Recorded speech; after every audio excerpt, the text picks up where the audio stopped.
Hi friends, అందరు ఎలా ఉన్నారండి? మేమైతే చాలా బాగున్నాం. ఈరోజు వ్లాగ్ వచ్చేసి evening vlog. Chicken curry with bagara.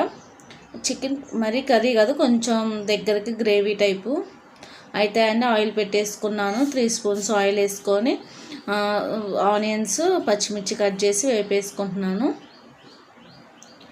Okay అండి. ఇక్కడ వచ్చేసి కరివేపాకు కూడా వేసుకుందాం.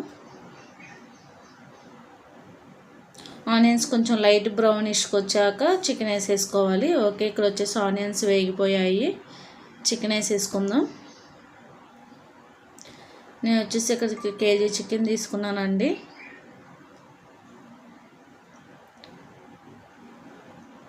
ఓకే, చికెన్ అంతా ఇప్పుడు మళ్ళీ ఒకసారి కలిపేసుకొని మూత పెట్టేసుకుందాం.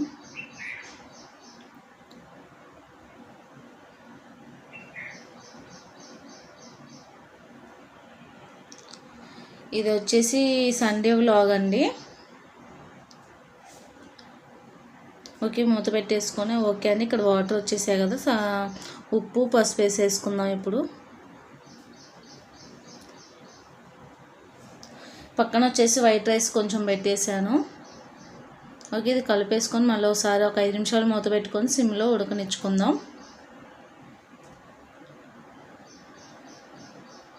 ఓకే అండి, ఉడుకుతుంది చూసారా. ఇంకొంచెం ఉడకనిచ్చేసి తర్వాత అల్లం వెల్లుల్లి పేస్ట్ వేసుకుందాం. ఓకే అండి, ఇక్కడ వచ్చేసి 2 స్పూన్ల అల్లం వెల్లుల్లి పేస్ట్. ఓకే, అల్లం వెల్లుల్లి పేస్ట్ కూడా వేగిపోతుంది. నేనైతే ఒక్క చుక్క వాటర్ పోయలేదు చూసారా. ఓన్లీ ఆ మూత పెట్టిన ఆవిరికి అట్లా వచ్చాయి వాటర్. ఇక్కడ వచ్చేసి 2 స్పూన్లు ధనియాల పొడి, అలాగే గరం మసాలా.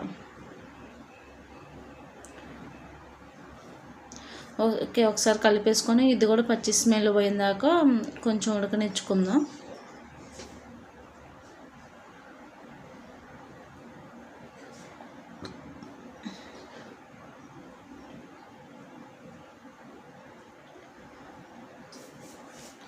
ఓకే అండి, ఇక్కడ వచ్చేసి బగారా చూపిస్తున్నాను చూసేయండి. ఒక 3 స్పూన్స్ నెయ్యి వేసుకున్నాను, అలాగే 2 స్పూన్లు ఆయిల్ వేసుకొని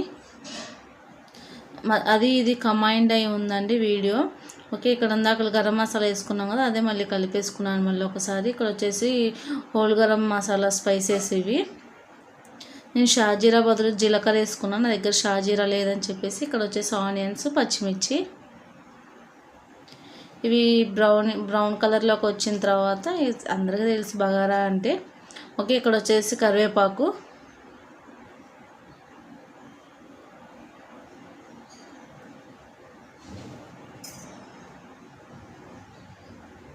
ఓకే, అక్కడ అవి వేగుతున్నాయి. ఇక్కడ వచ్చేసి కారం వేసుకుందామండి కర్రీలో. నేను వచ్చేసి మా స్పైసీ తగ్గట్టు కారం వేసుకుంటున్నాను. 3 స్పూన్స్ కారం వేసుకున్నాను. కలిపేసుకొని మళ్ళీ ఒక 5 నిమిషాలు సిమ్లోనే మగ్గనిచ్చుకుందాం. యాక్చువల్గా నేను గ్రేవీ చేద్దాం అనుకున్నా, మా అబ్బాయి వచ్చేసి ఫ్రై కావాలన్నాడు. అటు ఫ్రై అయితే రైస్ కలవదండి, అందుకని చెప్పేసి కొంచెం లిక్విడ్ లాగే ఉంచాను, మరీ గట్టిగా అయితే చేయలేదు. ఇక్కడ వచ్చేసేసి బగారాలోకి కూడా అల్లం వెల్లుల్లి పేస్ట్ వేసుకుంటున్నాను. మీరేం చేసుకున్నారు సండే స్పెషల్ అనేది నాకైతే కామెంట్లో చెప్పండి. ఓకే, ఇక్కడ అల్లం వెల్లుల్లి పేస్ట్ అయితే బాగా రెడ్గా ఎగిపోవాలండి, ఎర్రగా. ఓకే, ఇక్కడ కర్రీ మళ్ళీ ఒకసారి కలిపేసుకొని కొంచెం వాటర్ అయితే వేసుకుందాం.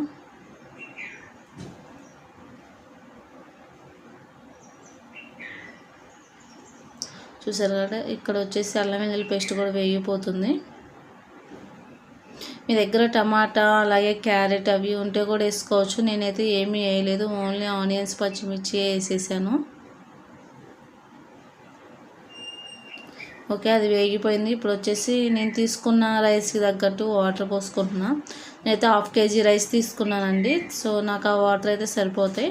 ఇప్పుడు వచ్చేసి మళ్ళీ సాల్ట్ కూడా వేసుకోవాలి కదా రైస్లో. కొంచెం వచ్చేసి సాల్ట్ చూసుకోండి అండి, మరీ అయితే ఎక్కువ వేసుకోవద్దు, ఎందుకంటే కర్రీలో ఉంటుంది అలాగే రైస్లో ఉంటుంది. రెండిట్లో కొంచెం తక్కువగానే వేసుకోవడం బెస్ట్. ఓకే, ఇక్కడ వచ్చేసి కారం కూడా మగ్గిపోయింది. ఇప్పుడు చికెన్లో ఈ స్టేజ్లో కూడా తీసుకోవచ్చు, ఇంకొంచెం ఫ్రైగా కావాలంటే చేసుకోవచ్చు. నేను ఇంకొంచెం రైస్ కలవడానికి అని చెప్పేసి వాటర్ అయితే వేసుకున్నాను.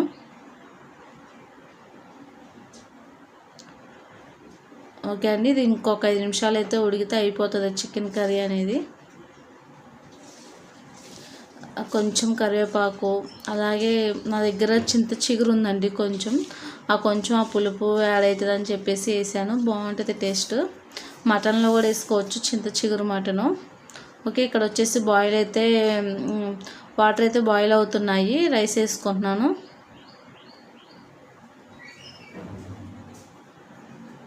ఓకే అండి, కర్రీ అయిపోయింది. రైస్ ఇటు అయితే షిఫ్ట్ చేసేసాను.